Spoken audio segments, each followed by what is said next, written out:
Gabriel es carpintero y trabaja en una fábrica de muebles. Claudia es operaria en una empresa láctea. Aníbal es colectivero de una compañía de transporte público. Ellos tres, y todos nosotros, necesitamos comprar bienes y servicios para vivir. La silla y la mesa, la leche, el queso y la manteca, la aguja y el hilo, un viaje en colectivo, una consulta al médico. Para adquirir esos bienes, Gabriel, Claudia, Aníbal y todos los integrantes del cuerpo social trabajan. Como trabajadores, se encargarán de producir los mismos bienes y servicios que después compran. Claudia consume los lácteos que muchas veces embala. Aníbal toma un colectivo de la misma compañía para ir y volver a su casa. Gabriel engalanó su comedor diario con un juego de mesas y sillas de la fábrica que lo emplea.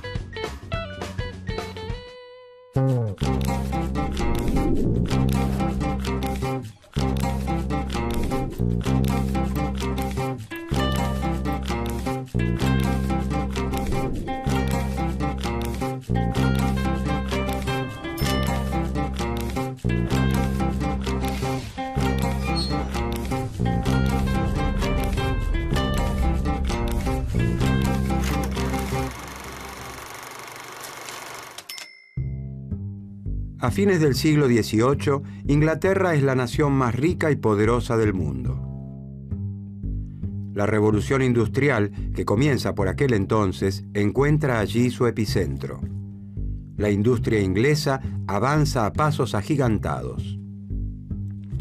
En Francia, las actividades industriales muestran un desarrollo industrial más lento y acotado. En el campo germinan las primeras innovaciones técnicas. La incorporación de nuevos implementos de labranza aumenta la producción. Las vaquitas reinan en toda la campiña y abonan la idea de que solo el campo hará rica a toda la sociedad. La sociedad francesa se divide en clases. La clase terrateniente, los dueños de la tierra, está integrada por el clero, la nobleza y el rey. Los comerciantes y artesanos conforman parte de lo que se ha dado en llamar el tercer estado. Los artesanos se organizan en gremios. Los gremios de artesanos son asociaciones formadas por los maestros, oficiales y aprendices de un mismo oficio que regulan la actividad, la formación y el aprendizaje de sus asociados y hasta fijan el precio de sus productos. Finalmente, los agricultores trabajan una tierra que no les pertenece y por eso deben pagar la renta a los terratenientes.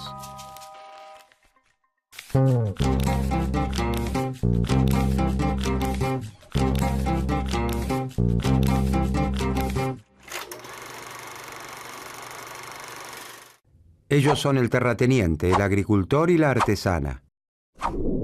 El terrateniente es dueño de un título de nobleza y de una gran extensión de tierra en las afueras de París. El título y las tierras las heredó de sus mayores. El agricultor trabaja en las tierras del terrateniente. Sabe cultivar, cómo cuidar las plantas y cosechar. No heredó ni un metro cuadrado de tierra y por título, solo el de agricultor. Después de la cosecha, debe los impuestos al rey, el diezmo al papa y la renta al terrateniente. La artesana pertenece al gremio de los panaderos. Con la harina del trigo que el agricultor cosecha en el campo del terrateniente, ella moldea sus artesanías comestibles que tienen la forma y el sabor de una baguette o una croissant. En este contexto histórico y social surge en Francia una escuela de pensamiento cuyo principal referente es el doctor Quesnay. ¿Quién fue François Quesnay y por qué es considerado el padre de la fisiocracia?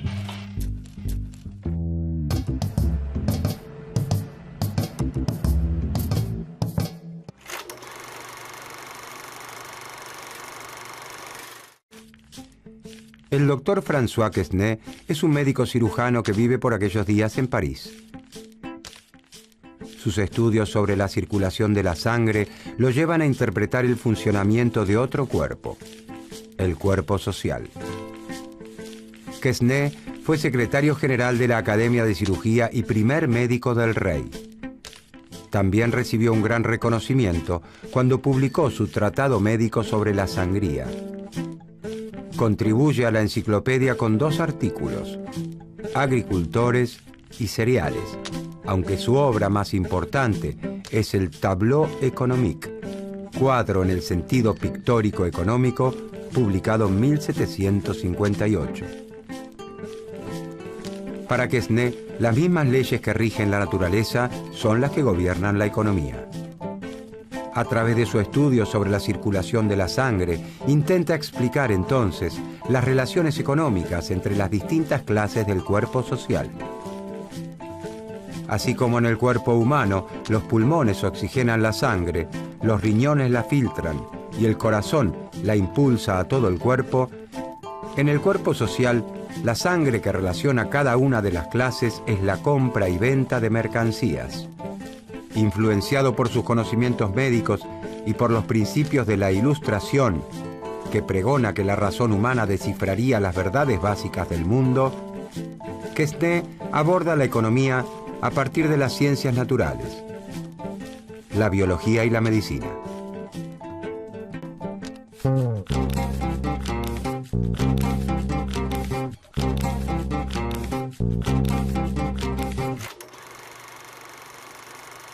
François Quesnay afirma que la agricultura recibe un don de la naturaleza. En la Francia de los fisiócratas, la riqueza se encuentra fundamentalmente en el campo. A diferencia de Inglaterra, el sector industrial francés está integrado por pequeñas empresas familiares que apenas cubren sus costos de producción. En un estado donde la revolución industrial es apenas una escaramuza, las plantas cultivadas y las vaquitas superan ampliamente a los talleres. Los fisiócratas observan que la agricultura permite vivir junto a los que trabajan la tierra a un gran terrateniente ocioso. Esto no significa que critiquen el régimen de propiedad de la tierra. La propiedad territorial se encuentra perfectamente justificada. Es para Quesnay la retribución a un trabajo de mejora y conservación del suelo. Este trabajo es realizado generación tras generación. El propietario actual es el heredero de todo ese trabajo pasado. Quesnay piensa que entre todos los trabajos que realiza el hombre, solo uno crea riqueza realmente: el trabajo sobre la tierra. La riqueza, dice Quesnay, surge del campo y desde allí se distribuye hacia el resto del cuerpo social. Cuando se trabaja la tierra, se genera algo nuevo y distinto de lo que existía antes. Estas son las principales ideas de la primera escuela del pensamiento económico de la historia: la fisiocracia, o gobierno de la naturaleza. Como explica el fisiócrata Lemercier de la Rivière, ese orden esencial de las sociedades es una armonía perfecta de las instituciones sociales sin las que la felicidad y el crecimiento del género humano no podría tener lugar. Los fisiócratas creen que la sociedad debe regirse por las leyes naturales. El Estado no debe intervenir para modificarlas. Cabe entonces preguntarse: ¿qué lugar ocuparían el terrateniente, el agricultor y la artesana en el cuerpo social francés de acuerdo al diagnóstico del doctor Quesnay?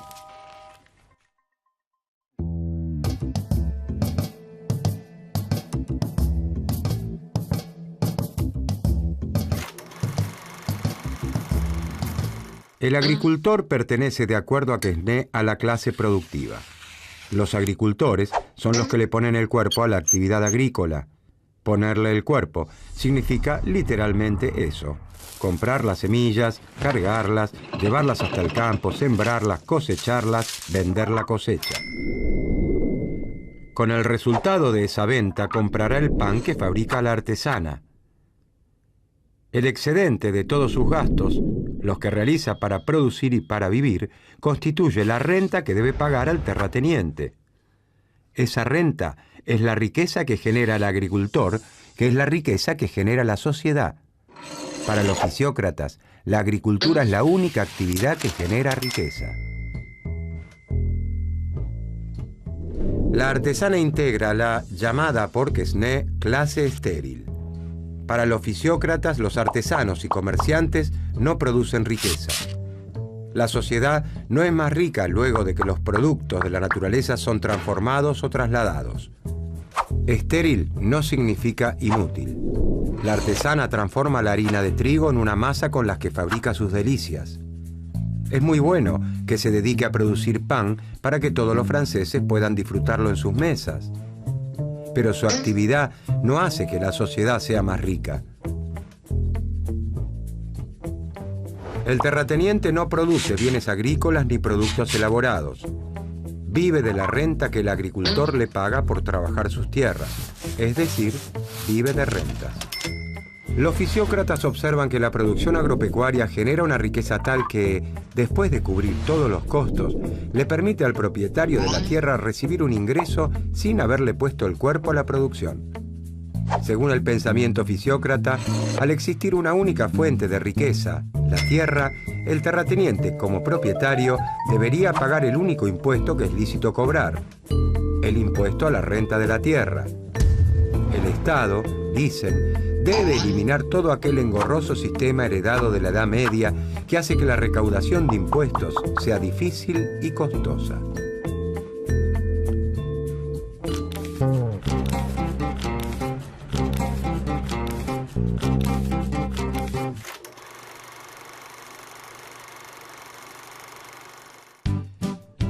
Los fisiócratas propugnan incondicionalmente el liberalismo económico. Sus recomendaciones son opuestas a las de los mercantilistas. Los mercantilistas creen que es necesario intervenir en la economía para que las grandes compañías nacionales obtengan abultadas ganancias del comercio exterior. Para los fisiócratas, el Estado no debe intervenir para modificar las leyes que rigen la naturaleza. El orden natural es todo lo que beneficia a la agricultura. Por eso, sostienen que debe despojarse al campo francés de todas las trabas y regulaciones del Estado. De esta manera, se aumentaría la producción agraria y crecería la riqueza. Proponen la perfecta libertad para que la actividad agropecuaria se incremente lo máximo posible. Rechazan el proteccionismo y exigen que se libere el comercio para que el campo pueda colocar sus productos en el extranjero. ¿De dónde salían todas estas ideas? ¿Quiénes eran los fisiócratas? ¿Qué personalidades llegaron a ser sus mayores referentes? ¿Dónde se reunían?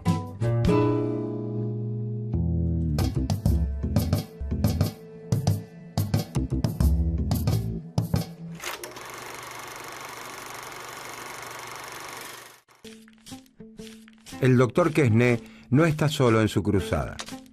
Con el correr del tiempo, suman decenas los seguidores que se reúnen para escucharlo e intercambiar ideas en el Club del Entresuelo. El pensamiento de Quesnay es bien recibido por las clases acomodadas de su tiempo. El cuadro económico conoce inmediatamente un gran éxito ante el rey, la corte y los discípulos de Quesnay. Los discípulos de Quesnay siguen las enseñanzas del maestro con gran fidelidad. Tal es así que la sociedad francesa lo llama la secta de los economistas. Uno de los principales discípulos de Quesnay es Henri-Robert Jacques Turgot, quien tiene una mayor influencia política que su maestro. Esto se debe a que aprovecha su paso por el poder como intendente y ministro de Marina e inspector de finanzas en tiempo de Luis XV para implementar algunas de las ideas propuestas por los fisiócratas, como la abolición de los gremios de artesanos que datan de la Edad Media. Turgot es también el autor de una frase que se convertiría en el estandarte del liberalismo económico: laisser faire, laisser passer. Dejar hacer, dejar pasar. Dejar hacer libremente sin proteccionismo, dejar pasar los productos, dejar comerciar.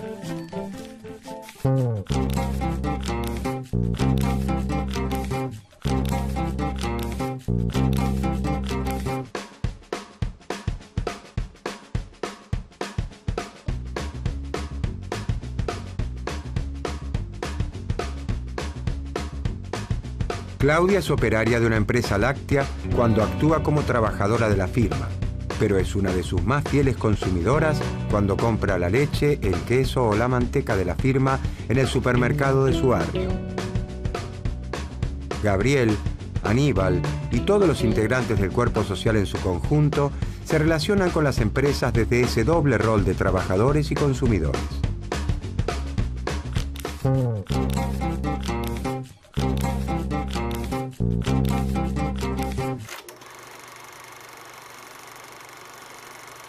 Uno de los principales aportes de los fisiócratas al pensamiento económico es el considerar a la economía como un todo, como un sistema. Mientras los mercantilistas analizan fenómenos particulares, como cuestiones monetarias, comerciales o impositivas, los fisiócratas aportan una visión de conjunto de la economía. El cuadro económico muestra de forma gráfica los intercambios que se realizan entre las distintas clases sociales. Estos intercambios tienen en la versión original la forma de un zigzag, por eso también se lo ha conocido con este nombre. En el Tableau économique o cuadro económico, Quesnay propone mostrar que la actividad económica es un flujo continuo como la sangre en el cuerpo humano, en el que se producen constantemente intercambios de productos por dinero entre las clases sociales. Según el cuadro económico, la clase propietaria representada por el terrateniente recibe un dinero del agricultor en concepto de alquiler de sus tierras, la renta, y no hace más que gastarlo completamente. De acuerdo a la teoría de los fisiócratas, la clase estéril, la artesana, gasta todo su ingreso en su subsistencia y en transformar los productos que recibe del campo, del agricultor, sin agregarle valor en el proceso. El agricultor, representante de la clase productiva, aún después de sus gastos y de los costos para su próxima cosecha, genera un excedente, una renta, que se la debe al terrateniente por utilizar sus tierras para cultivar, ya que él no tiene tierras. Por eso los fisiócratas sostienen que la actividad agrícola es la única que genera riqueza.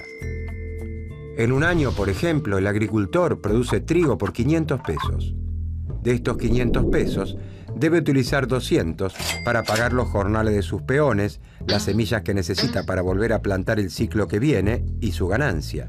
Es decir, que el agricultor, la clase productiva, gasta 200 pesos en sí misma. De los 300 pesos que le quedan, el agricultor gasta 100 pesos en la clase estéril para adquirir bienes y servicios, zapatos, galletas o panes. Son bienes manufacturados que se elaboran a partir de la riqueza de la tierra, pero que el sector agrícola no produce. Después que el agricultor gastó 200 pesos en sí mismo y 100 pesos en la clase estéril, le quedaron 200 pesos. Es decir, al descontar todos los gastos necesarios para poder vivir y volver a producir, le resta un remanente. Estos 200 pesos constituyen el producto neto, la riqueza generada por la actividad agrícola. Esa riqueza es la renta que el agricultor debe pagarle a la clase propietaria, al terrateniente. El terrateniente gasta los 200 pesos que recibe en partes iguales en las otras dos clases. 100 pesos en el pan que elabora la artesana y 100 pesos en el agricultor para abastecerse de tomates, verduras y otro tipo de alimentos. De esta manera, la clase terrateniente gasta todo lo que recibe y al hacerlo, distribuye la riqueza en todo el cuerpo social, como la sangre en el cuerpo. En nuestro ejemplo, la clase estéril, la artesana, ha recibido 200 pesos, 100 pesos del terrateniente y 100 pesos del agricultor. De acuerdo a los fisiócratas, la artesana no genera riqueza, sus ventas son iguales a sus costos. Todo lo que recibe por la venta de sus productos debe gastarlo para vivir y adquirir materias primas. Gasta todo en el agricultor, ya que tanto el trigo que necesita para elaborar el pan como el resto de los alimentos que consume provienen de la tierra. En cambio, todos los gastos en la producción agrícola generan riqueza. Cuanto más gaste el agricultor en sí mismo, mayor será la riqueza generada. En nuestro ejemplo, gastó 200 pesos en sí mismo. Y se generó una riqueza social de 200 pesos.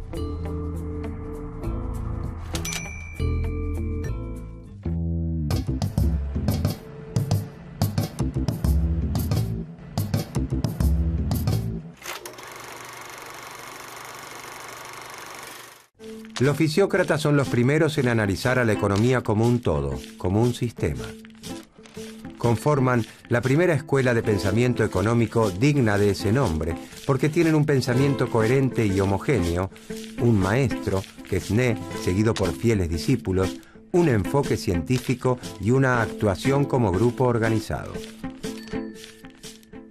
La teoría de un médico cirujano francés, un aficionado que estudió la economía a partir de las ciencias médicas y explicó el intercambio de bienes y servicios con la circulación de la sangre. La sangre, ese tejido fluido tan vital como la economía que puede mover el cuerpo humano y el cuerpo social. Sus ideas podrían entonces resumirse. La etimología de la palabra fisiocracia significa el gobierno del orden natural o gobierno de la naturaleza. La naturaleza le regala un don a la agricultura. La agricultura es la única actividad que produce riqueza. La riqueza surge del campo y de allí se distribuye a toda la sociedad. El impuesto sobre la tierra es el único que debería cobrar el Estado, ya que es de allí de donde proviene la riqueza. El Estado no debe intervenir sobre unas leyes que rigen la naturaleza. Laissez-faire, laissez-passer. La influencia de la escuela fisiócrata alcanza su punto culmine en la década de 1760. Para entonces, el número de discípulos de Quesnay se ha multiplicado. Con el correr de las décadas, el desarrollo de la industria en Francia cobra un gran impulso y comienza a tornarse una verdadera revolución. A los fisiócratas les resulta cada vez más difícil afirmar que las actividades industriales no generan riqueza.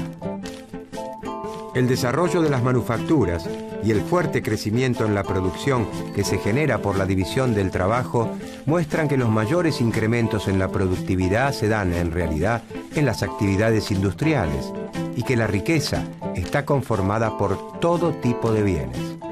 Quesnay y sus discípulos dejan una estela que nunca se extinguirá en el universo del pensamiento económico.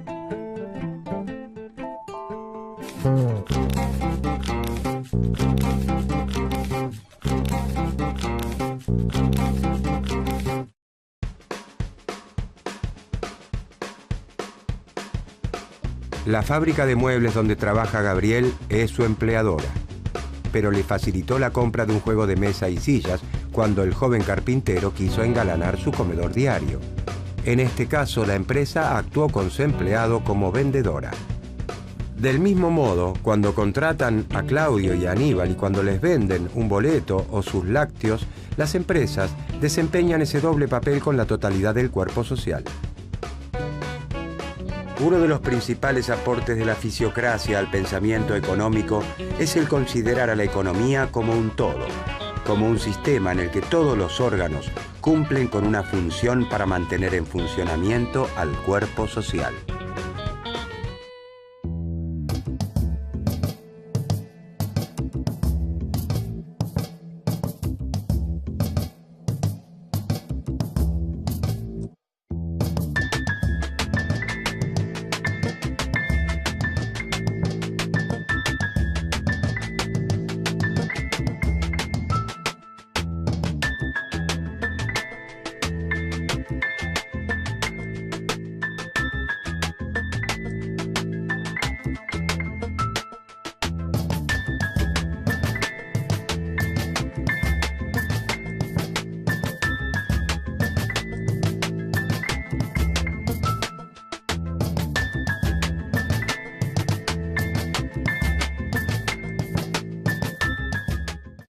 Está integrada por el clero, la nobleza y el rey. Los comerciantes y artesanos conforman parte de lo que se ha dado en llamar el tercer estado. Los artesanos se organizan en gremios. Los gremios de artesanos son asociaciones formadas por los maestros, oficiales y aprendices de un mismo oficio que regulan la actividad, la formación y el aprendizaje de sus asociados y hasta fijan el precio de sus productos.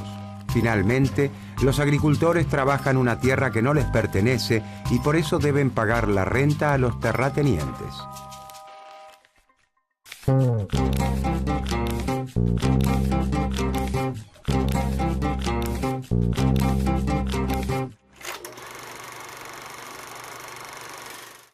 Ellos son el terrateniente, el agricultor y la artesana. El terrateniente es dueño de un título de nobleza y de una gran extensión de tierra en las afueras de París. El título y las tierras las heredó de sus mayores. El agricultor trabaja en las tierras del terrateniente. Sabe cultivar, cómo cuidar las plantas y cosechar. No heredó ni un metro cuadrado de tierra y por título, solo el de agricultor. Después de la cosecha, debe los impuestos al rey, el diezmo al papa y la renta al terrateniente.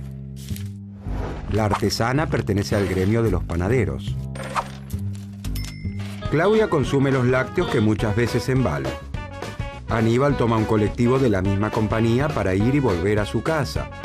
Gabriel engalanó su comedor diario con un juego de mesas y sillas de la fábrica que lo emplea.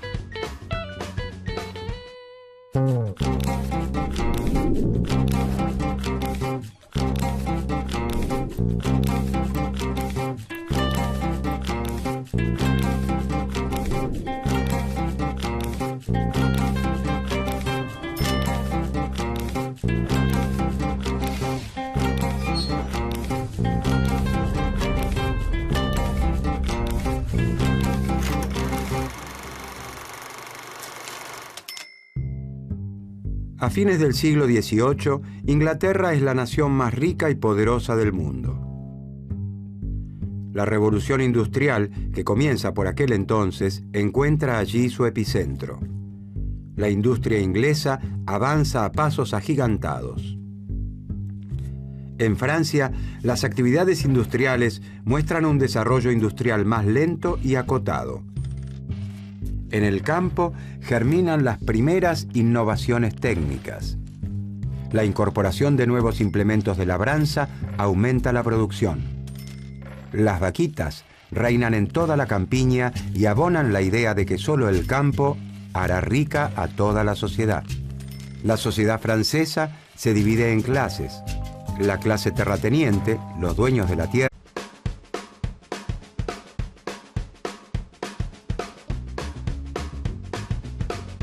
Gabriel es carpintero y trabaja en una fábrica de muebles. Claudia es operaria en una empresa láctea. Aníbal es colectivero de una compañía de transporte público. Ellos tres y todos nosotros necesitamos comprar bienes y servicios para vivir.